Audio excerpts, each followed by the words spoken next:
I was born in a very small rural village in Rwanda, eastern Rwanda. I grew up in a refugee camp in western Uganda. Where I grew up, schools and classrooms, the way you know them, did not exist. We studied under trees. And we used the floor in the early years of study as our exercise books. And the language of instruction at that time was not English that we're using here. It was our mother tongue, Kinyarwanda. Though my parents sent me to school, they had no expectation that I would end up learning English and being sent to UK as a High Commissioner and coming to talk to people in the House of Lords about the future of the Commonwealth. It's been a long journey, and a journey certainly made possible by some form of cultural engagement that happened between my community and the United Kingdom. So, as we sit here and are talking about the Commonwealth and the place of cultural diplomacy within the Commonwealth, some of us are living examples of the impact of that particular phrase, of that particular concept. Of course, across Africa, English came to us through the work that was done by the British Council. And those many citizens of UK that came into Africa as teachers or doctors or business people or tourists that introduced their language and their culture to us. And those, many of us who learned English, also acquired a predilection for things English, for English literature and drama, for culture, English movies and education and political systems, for their attire and their cuisine, including the habit of drinking 4 o'clock tea. In short, we grew to understand the English and to respect them as a people because the contact that happened made us understand not only their language but also their culture. And this resonates very well with what Cummings has described as cultural diplomacy, which he describes as the exchange of creative ideas, information, art, and other aspects of culture among nations and peoples to foster mutual understanding and to build respect as part of a long-term relationship building strategy. Of course, within the academia, and I'm sure even amongst yourselves here, there persists a controversy over the term cultural diplomacy, its meaning, its capacity to deliver, and even the practitioner's ability to measure its impact. Yet no one disputes the fact that it is necessary to engage in a cultural conversation between different peoples of the world, especially during our contemporary times of global tensions sparked off by terrorism that feeds on bubbling fountains of religious extremism. Indeed, there is consensus that a genuine conversation between cultures engenders respect and confidence between such communities. And such confidence creates a conducive climate for commercial engagement, and if managed well, enduring collaboration and mutually beneficial wealth creation. I had a personal refreshing experience of this reality last Sunday in Barriset, St. Edmunds, when the people of this Suffolk borough elected to declare 7th of July Rwanda Friendship Day, reflecting what they called their community's desire to build a legacy of enduring friendship, an affirmation of the positive experience they got from their first contact with Rwandan athletes who camped in their town for training during the Olympic Games last year. They spent there 3 weeks of training, but built relationships that have since seen people, young men from Suffolk, take a journey on bicycles from Suffolk to Rwanda and back. And that has seen so many of their people begin to go as tourists to Rwanda when they had never heard or seen the place.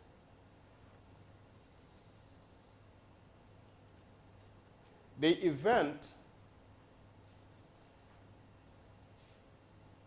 during which this day was declared as Rwanda Friendship Day was attended by very young children with their parents and grandparents, and all of them seemed to be interested in making a firm statement of friendship, that they were prepared, or that are prepared, to follow through by way of acts of reflection, engagement, and solidarity. The Suffolk experience is only one. Today, there are over 5,000 Rwandese who live in the UK. In one recent discussion with them recently, they all told me that they were also ambassadors like myself, that they were ambassadors of Rwanda, and that in every engagement that they find themselves in with the English people or other nationalities that live in this country, they always labor to share the Rwandan narrative. And very many of them are doing an excellent job of this job, of this work. Many of them now attend local churches and sing in their choirs. Others have formed cultural troops and are beginning to share Rwandan music and dance with their local audiences.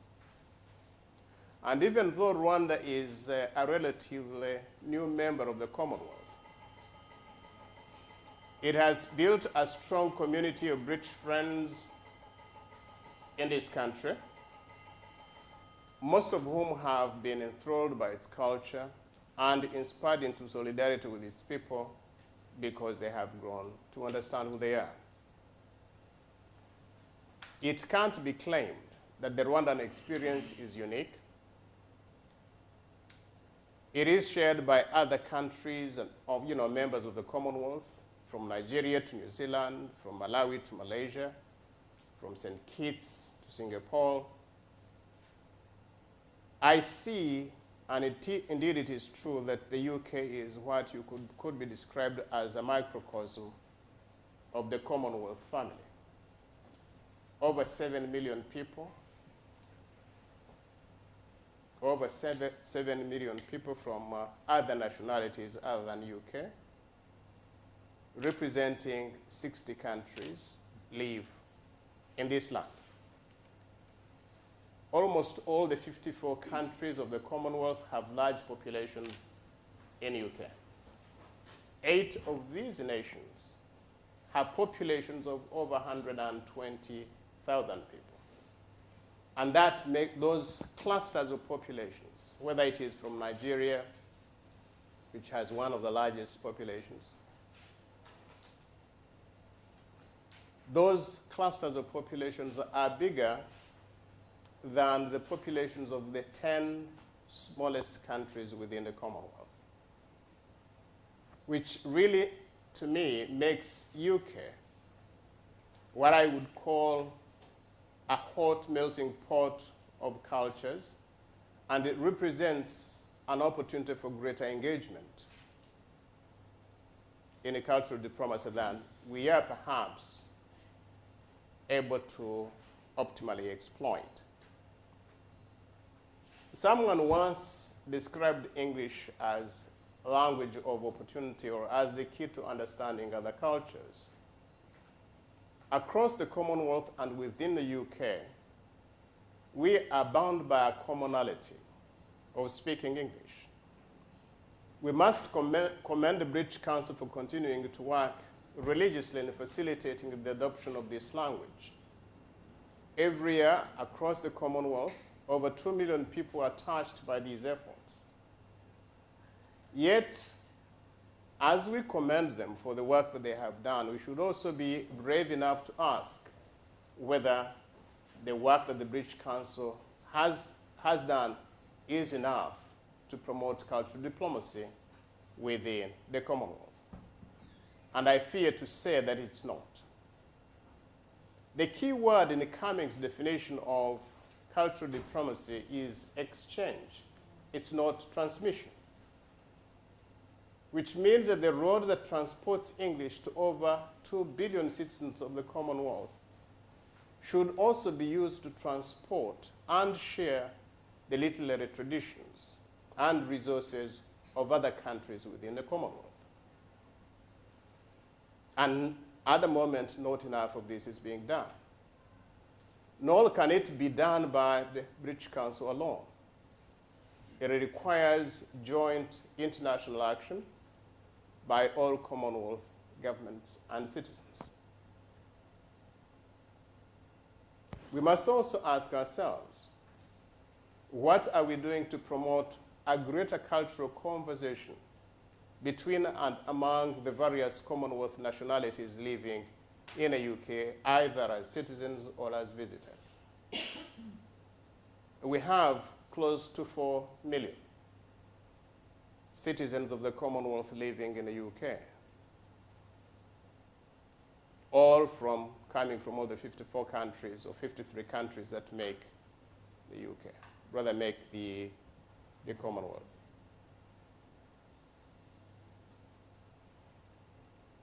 And if you look at what is being done, you realize that there is nothing really that is happening in an organized fashion to ensure that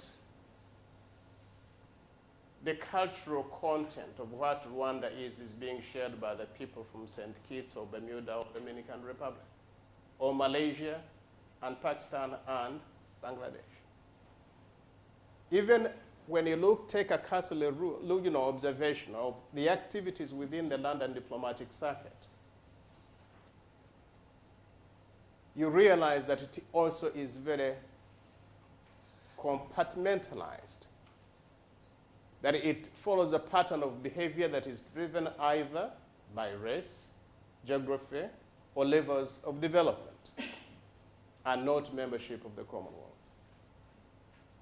And I hold the view that our inability to create platforms for vigorous and regular cross-cultural conversations within the communities or members of the Commonwealth within the UK is a waste of opportunity. We also have to ask ourselves what we are doing as a Commonwealth of Nations to harness technology and the energy of our youth by engaging them in constructive and inclusive conversations about the future of our community. And it would seem that while technology has broken down barriers of time, space, and location, it has not necessarily empowered us to control the process and output, particularly in the way we conduct cultural diplomacy. Some experts, of course, have urged that we are in the middle of a paradigm shift, even a systemic shift with regard to the conduct of cultural diplomacy. To some, the traditional import-export mode of cultural diplomacy is over, domination is out, collaboration is in, netroots advocacy is in, grassroots advocacy is out, and cathedrals of culture are slowly surrendering to the dictatorship of cultural bazaars. And you see this in your homes, where the majority of your children's friends exist as pixels in cyberspace. Today, our children speak English, French, Spanish, and Hindi, and have networks spanning the globe, from China to Chile, from Mali to Kigali, from London to Labuan.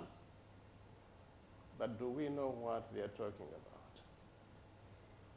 Do you? I certainly don't.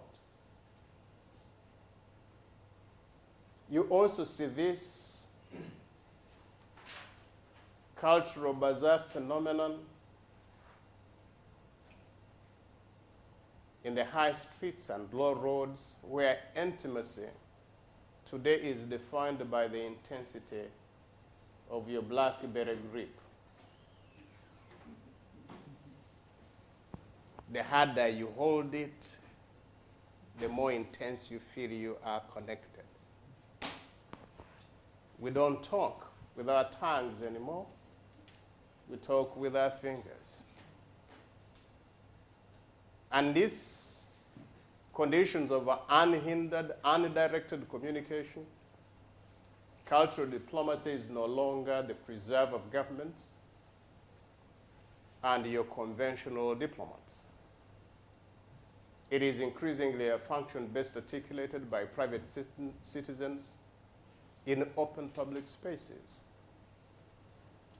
Some have called this the democratizing value of technology, but others caution, and rightly so, that the openness made possible by communication technologies, if not properly managed, could fuel xenophobia, misunderstanding, and parochialism in a world that is terribly amenable to suggestion.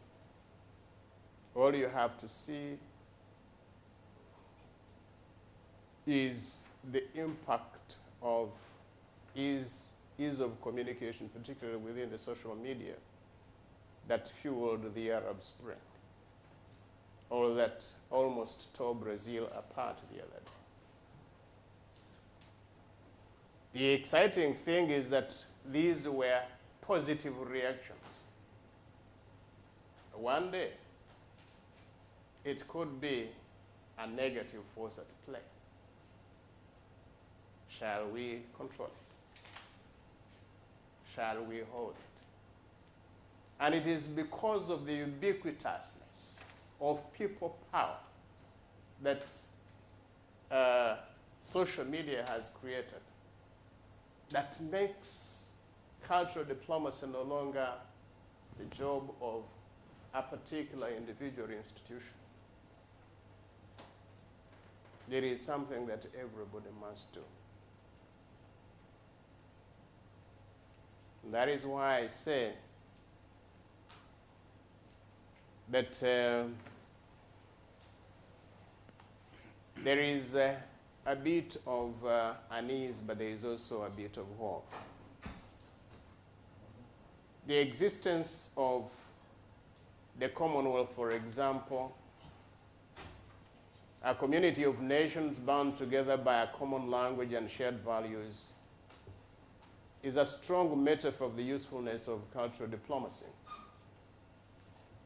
However, to truly integrate, we must work harder to share more of our cultures so as to nurture and strengthen the understanding and mutual respect necessary to sustain the Commonwealth as a family.